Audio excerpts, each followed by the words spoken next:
आज सच जानिए, जो आपको आनंद, शांति, सुकून, तृप्ति आपको इसमें मिलेगी ना, वो ना पिक्चर से, ना चाइनीज खाने से, ना डोसे से, ना ज्वेलरी से, ना कपड़े से, ना घूमने से, है ना। इससे पैसे ही खर्च होते हैं, और पैसे पूसे खर्च करके ना फिर जब आदमी घूम लेता है ना 5-6 दिन, कहते चलो घर चलिए।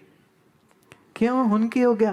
बोले खा खा के माँ की दाल पेट खराब हो गया है, खा खा के बाजार का पेट खराब हो गया है, घर ही अच्छा है। घर में तो पहले भी बैठे हुए थे, चैन क्यों नहीं थी? क्यों पजे गए बाहर?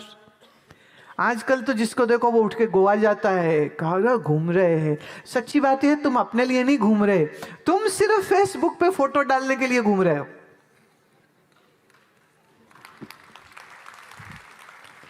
Enjoying the ocean in Goa,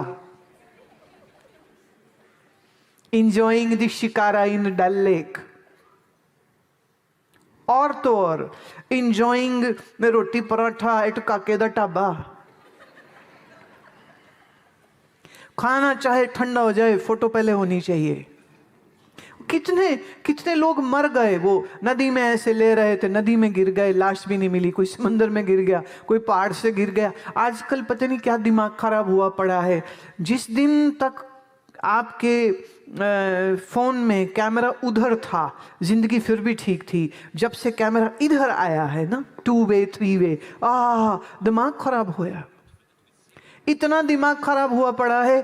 अभी कोई मिलने मुझे आया तो वो कहता है आपके साथ एक फोटो हो जाए। अब था वो बड़ा अफसर। महाराज क्या है, अफसरों से ना थोड़ा ना घबराहट ही होती, क्योंकि भाई मेरे पास कोई बाउंसर तो है नहीं जेड़े चक के उन्होंने थले सुटन। तो मैं भैया आप तो फंसे पड़े हैं, ले। तो उसने फोटो ले ली। फिर उसके बाद कहता है आप ना मेरे लड़के के सिर पर आशीर्वाद रखो, और आशीर्वाद देते हुए की फोटो लेंगे। मैं हूं ना बस कर, चल हूं जा। तो व्हाट इज दिस? एयरपोर्ट पे, स्टेशन पे, कहाँ लोग फोटो खिंचा ले। मैं कई बार पूछ लेती हूँ, मैं तूने फोटो मेरी लैनी कि अपनी? अपनी लैनी तो मैं खिंच देनी हाँ, मेरी लैनी तो वैबसाइट ते बड़ियां फोटो पई लै ला उथों। नहीं ਤੁਹਾਡੇ ਨਾਲ चाहिए। मैं क्यों, मैं तेरी मज खोली है जरा मैनू क्यों तेरे नाल फोटो खिंचाने की लोड़ पै जाए? नहीं ले लो बहुत बढ़िया। पर एक तकलीफ कई बार मेरे साथ होती है, आप तो अपने मैं बताती हूँ। अभी कोई आए मुझे कहती ओही हो ना, मैं पछाणिया नहीं वैसे, पर ओही हो ना, पर मैं पछाणिया नहीं। तुसी दसोगे ਤੁਹਾਡਾ नाम की है? मैंने कहा पहले ढूंढ लेना मेरा नाम क्या है। मैं क्यों बताऊं जब पता ही नहीं मैं कौन हूं? तो फिर तो ऊपर लगी रही वो पहचान लिया मैंने। तो बड़ी अजीब सी बात है। फोटो खींचो, घूम नहीं रहे हो तुम, सिर्फ पैसा बर्बाद करते हो। घूमना अच्छा होता, तुम जाते गोवा, तुम जाते श्रीनगर, तुम जाते हरमंदर साहब। मैं पीछे गई, पिछले साल की बात है, सितंबर में। तो मुझे वहाँ पर जो हेड ग्रंथी हैं वो कह रहे थे, बहुत प्यार करते हैं, तो मुझे कहते हैं कि आजकल तो ना बड़ी मतलब हालात ही ख़राब हैं, किसी को मना नहीं। जो आता है वो दरबार साहब के साथ फ़ोटो उसने खिंचानी है, तो वो फ़ोटो खिंचाता है और कई बार वहीं से निकल जाता है, अंदर मत्था टेकने भी नहीं आया।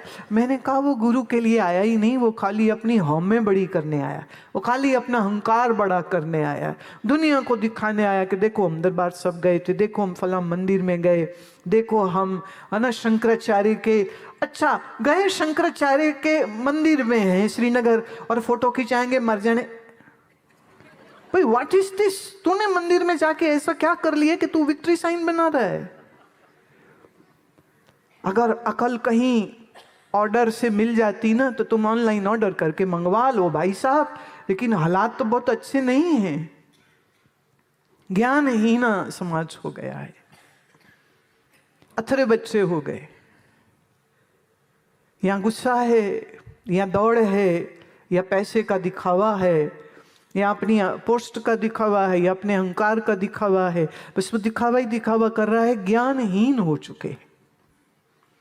मेरी आपसे प्रार्थना है, अपने लिए समय रोज निकालिए। सुबह की जो शुरुआत है वो आपकी परमात्मा के नाम सुमिरन से होनी चाहिए।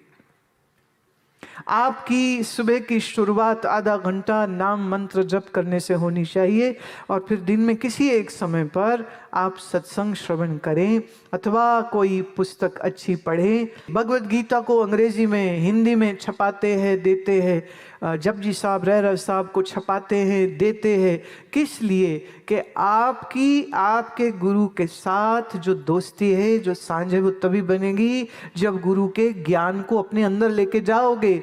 और अगर खाली मंदिर गुरुद्वारे जाके मत्था टेक के वापिस अगर वहाँ भी ना लोग जाते, एक गया बंदा, वो गया कृष्ण जी के मंदिर में, वो कहते ठाकुर जी कहाँ वेले खड़े रहते हो, जरा जाओ ना, कुछ करो मेरे लिए, कोई 1 करोड़ की दिवाली बम्पर ही निकल जावे इस साल, है ना, आपके करने से तो कुछ भी हो सकता है, दे दो दे दो दे दो। अरे तुम भूल गए, कृष्ण को निमंत्रण था दुर्योधन से, कृष्ण को निमंत्रण था बिदर से। बिदर राजपाट छोड़ दिए थे, इस्तीफा दे दिया था, मंत्री नहीं रहे थे, और दुर्योधन तो राजकुमार है, होने वाला राजा है, ऐसा वो सोचता था। निमंत्रण 2 घर से, आप जानते होंगे, मैं थोड़ा भूल गई हूं, तुम बता दो श्री कृष्ण किसके घर गए थे? जाना ते दुर्योधन दी चाहिए सी ना, हाय हाय माल पूड़े ते पूड़ियां मलाइयां ते उथे मिलनियां सी, बिदर के घर क्या मिला?